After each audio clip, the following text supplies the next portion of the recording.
25일 새벽 예배를 시작하겠습니다. 사도신경으로 우리의 신앙을 고백하시겠습니다. 천지의 창조주를 믿습니다. 나는 그의 유일하신 아들 우리 주 예수 그리스도를 믿습니다. 그는 성령으로 잉태되어 동정녀 마리아에게서 나시고 본디오 빌라도에게 고난을 받아 십자가에 못 박혀 죽으시고 장사된 지 사흘 만에 죽은 자 가운데서 다시 살아나셨으며 하늘에 오르시어 전능하신 아버지 하나님 우편에 앉아 계시다가 거기로부터 살아있는 자와 죽은 자를 심판하러 오십니다. 나는 성령을 믿으며 거룩한 공교회와 성도의 교제와 죄를 용서받는 것과 몸의 부활과 영생을 믿습니다. 다 함께 찬송가 80장 찬양하시겠습니다.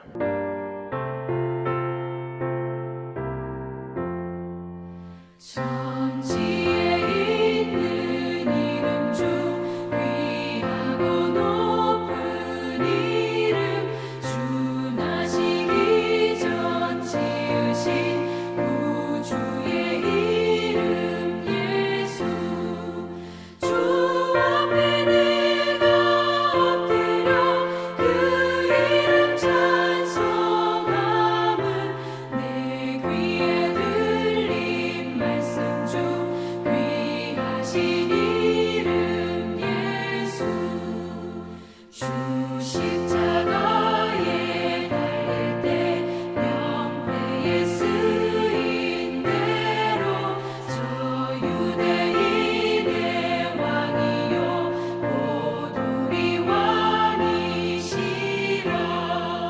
주 앞에 내가 엎드려 그 이름 찬송함은 내 귀에 들린 말씀 중 귀하신 이름 예수 지금도 살아계셔서 언제나 하시는 일 나 같은 죄인 부르사 참 소망 주시도다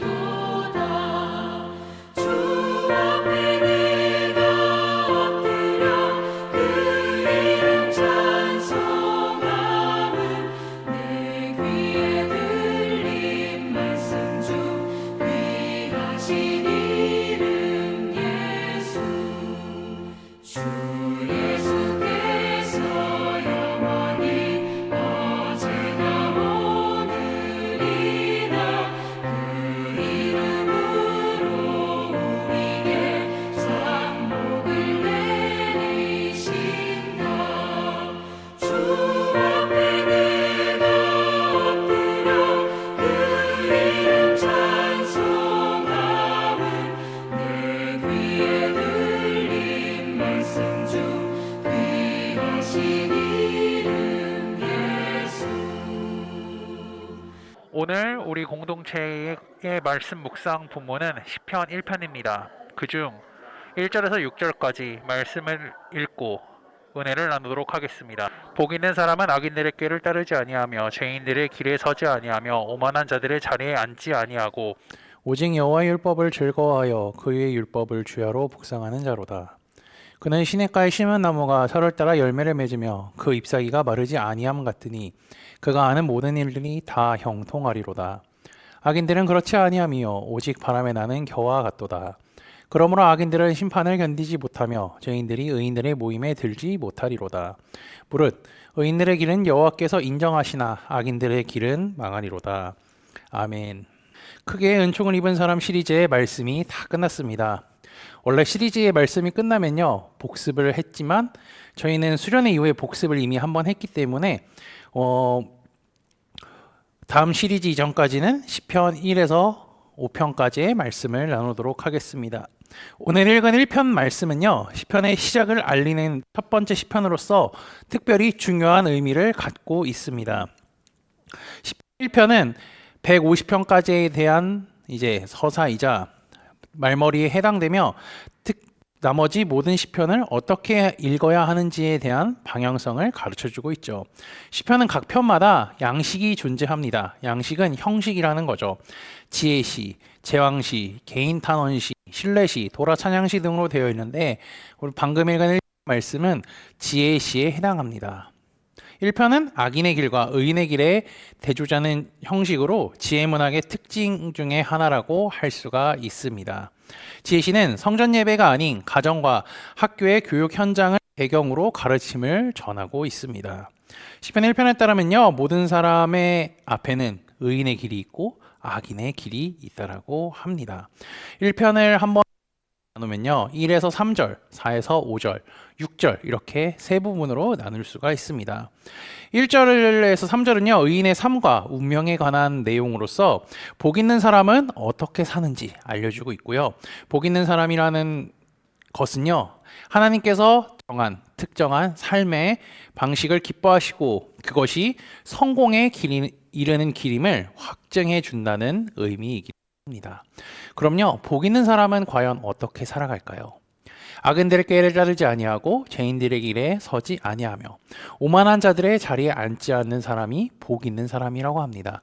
쉽게 설명하면요, 온갖 죄, 악과 단절하고 올바른 길을 걸어가는 자가 하나님께서 주시는 복이 있는 사람이라는 것입니다. 1절을 보면요, 행하지 말아야 할 것에 대한 이제 있고요. 2절은 해야 할 것에 대한 내용이 나와 있습니다. 하나님의 율법을 즐거워하며 그것을 주야로 묵상하는 자가 이제 할 사명인 거죠. 그러면 주야로 묵상한다는 것은 어떤 것을 의미하면요, 시간적으로 밤, 낮만 의미하는 것이 아니라 시간, 환경을 초월하여서 하나님의 말씀을 읽은 후 눈을 감고 생각하는 것으로 끝나는 것이 아니라 작은 소리로 읊조리고 소리내서 읽을 뿐더러 공부한다는 것을 의미합니다. 그러므로 하나님의 말씀을 늘 가까이 하면서 그것을 소리내서 읽고요, 눈으로도 읽고 머릿속으로도 읽고 그 다음에 공부하는 사람은 행복한 사람, 복이 있는 사람이 될 것이라는 것입니다. 이러한 사람은요, 이제 어떻게 되냐면 시냇가에 심은 나무가 된다라고 3절은 말합니다. 이 나무는 하나님께서 직접 심으신 나무고요, 영양분을 주시는 것도 하나님이십니다. 그래서 그 나무의 뿌리는 하나님의 생명의 원천으로서 성장과 결실에 필요한 생명력을 하나님께서 늘 무한정으로 공급해 주신다는 겁니다. 그러면 4절과 5절은요, 의인의 반대인 악인에 대해서 나오고 있는데요, 악인들은 1에서 3절에 소개된 의인과의 정반대의 길을 걷고 있는 사람들입니다. 이제 1절에 소개된 악인들의 삶은요, 어떻게 비유되냐면 한 단어로 비유되는데 겨에 비유됩니다. 겨는 어떠한 의미를 갖고 있냐면요, 흠난림, 무상, 멸망, 허무, 공허 등을 이제 연상하게. 악인들은 현실 세계 심판을 받아서 의인이 모이는 거룩한 모임에 참석할 수 없을 뿐더러 우리가 계시록 말씀에서도 배우시 세상 끝에 주님께서 오실 때에 심판을 받아서 이제 영원한 멸망으로 들어가게 됩니다. 이처럼 의인과 악인에 대한 묘사가 나와 있고요, 마지막 6절은 이렇게 이야기합니다. 무릇 의인들의 길은 여호와께서 인정하시나 악인들의 길은 망하리로다. 의인의 길은요, 하나님께서 인정하고 책임져 주시나 악인들의 길은 망한다라고 합니다. 의인의 길은 하나님께서 적극적으로 수용하고 인도하며 책임져 주시지만 악인의 길은 하나님의 어떠한 개입도 받지 못한 채 저절로 망하게 됩니다. 이는 이 세상을 하나님께서 주관하시고 인도하시는데 정하신 규칙과 다름이 없습니다. 의인의 길을 걸어가는 자는 소수입니다. 이와 반대로 악인들의 길을 걸어가는 자는 다수입니다. 시편 1편의 시인은요, 소수의 다수의 삶의 운명을 주고 있죠.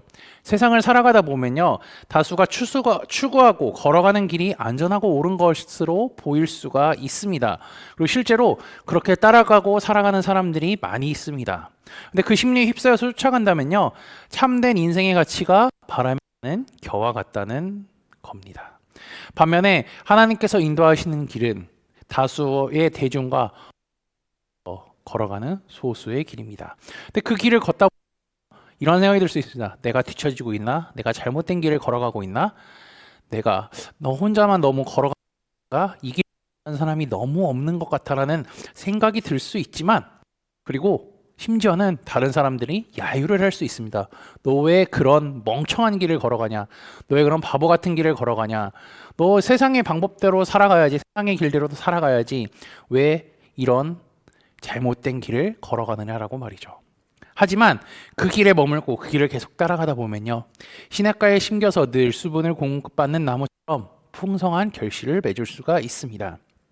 예수님은 마태복음 7장에서 이런 말씀을 하셨습니다. 좁은 문으로 들어가라. 멸망으로 인도하는 문은 크고 그 길이 넓어 그리로 들어가는 자가 많고 생명으로 인도하는 문은 좁고 길이 협착하여 찾는 자가 적음이라. 아멘. 의인의 길은요, 좁은 문이고 악인의 길은 크고 넓은 문이라고 할 수가 있습니다. 그런데 의인의 길은 어디로 간다고 하죠? 생명으로 인도하며, 주님은 그 좁은 문으로 들어가라고 말씀하십니다. 주님을 믿고 사랑하는 자들은요, 주님의 말씀을 순종하고요, 그대로 살려고 하기 때문에 자연스럽게 좁은 문으로 들어간다는 것입니다. 의인의 길은 절대로 편하고 쉬운 길이 아니라고 하더라도요, 좌절하지 않습니다. 왜냐하면 그 길은 생명의 길이며 주님께서 주시는 힘과 능력으로 살아갈 수 있기 때문입니다. 주님은 의인의 길과 악인의 길을 알려주시고 인간에게 선택할 수 있게 하셨습니다. 그럼 여러분들은 어떠한 것을 선택하시겠습니까? 당연히 의인의 길이라고 고백할 것입니다. 그리고 목사님이 왜 이런 질문을 하실까라고 의문을 가질 수도 있습니다. 코너스톤 믿음의 형제자매 여러분, 우리가 걸어가는 길이 외롭고 힘들고 어려우며 좌절할 수도 있는 길이지만, 그때 오늘 시편 1편의 말씀을 생각하시며 우리 주님 만나는 그날까지 의인의 길을 걸어가는 믿음의 형제자매들이 되시기를 주님의 이름으로 축복합니다. 다 함께 찬송가 218장 찬양하시겠습니다.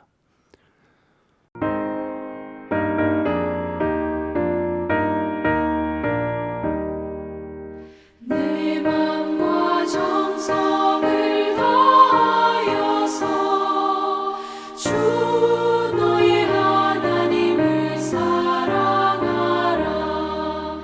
내 몸을 아끼고 사랑하듯 형제와 이웃을 사랑하라. 주께서 우리에게 명하시니 그 명령 따라서 살아가리. 널 미워 해치는 원수라도 언제나 너 그렇게 사랑하라. 널 핍박하는 자 위에서도 신실한 마음으로 복을 빌라. 주께서 우리에게 명하시니 그 명령 따라서 살아가리. 나 항상 주님을 멀리하고 형제를 사랑하지 못하였다. 이러한 죄인을 사랑하사 주께서 몸버려 죽으셨다.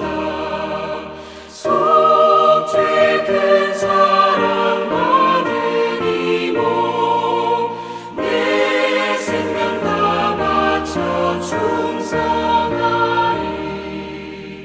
아멘.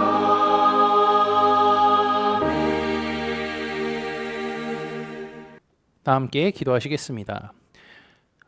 오늘 한 주도 하나님께 찬양과 경배로 시작할 수 있게 하심에 감사합니다. 나의 삶을 주장하시고 인도하시는 주님을 굳게 믿게 하시고 날마다 주님 손잡고 살아가는 한 주가 되게 인도하여 주옵소서. 주간에 크게 은총을 입은 사람 시리즈 말씀을 듣게 하시고 말씀을 통해 주신 깨달음과 은혜를 잊지 않게 하시니 감사합니다. 아울러 우리가 같이 믿음 생활하는 형제자매들을 통하여서 주신 말씀의 은혜를 나눌 수 있게 하심에 감사합니다. 하나님께서 다니엘에게 크게 은총을 입은 사람이라고 하신 것이 나에게도 동일하게 하신 말씀이라는 사실을 잊지 않게 하시고, 다니엘이 미래에 일어날 일들에 대한 말씀을 받은 것 같이 우리도 요한을 통하여 계시의 말씀을 들었으니 주님을 믿으며 살아가게 인도하여 주옵소서. 시편 1편을 통하여 의인과 악인의 길에 대한 말씀을 들었습니다. 의인의 길은 좁고 힘들고 어렵지만 그 길에는 하나님께서 함께 하신다는 사실을 기억하게 하시고 주님을 신실하게 믿는 우리가 되게 인도하여 주옵소서. 예수 그리스도의 이름으로 기도합니다. 아멘. 합심으로 기도할 제목들을 나눕니다. 먼저 성부, 성자, 성령, 삼위 하나님을 묵상하며 경배하는 삶을 살도록 기도하시고, 두 번째는 회개와 경건한 삶을 살도록 하시기 바랍니다. 이끌어 가시는 사랑하는 담임 목사님, 사역자를 위해 기도해 주시기 바라며, 매주 화요일에 진행되는 성경 공부와 목요일에 진행되는 목회자 세미나를 위하여서, 속으로 번들을 위하여서, 환호의 회복을 위하여서 각자 가지고 계신 기도의 제목들을 놓고 기도하시기를 바라며 승리하십시오.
네.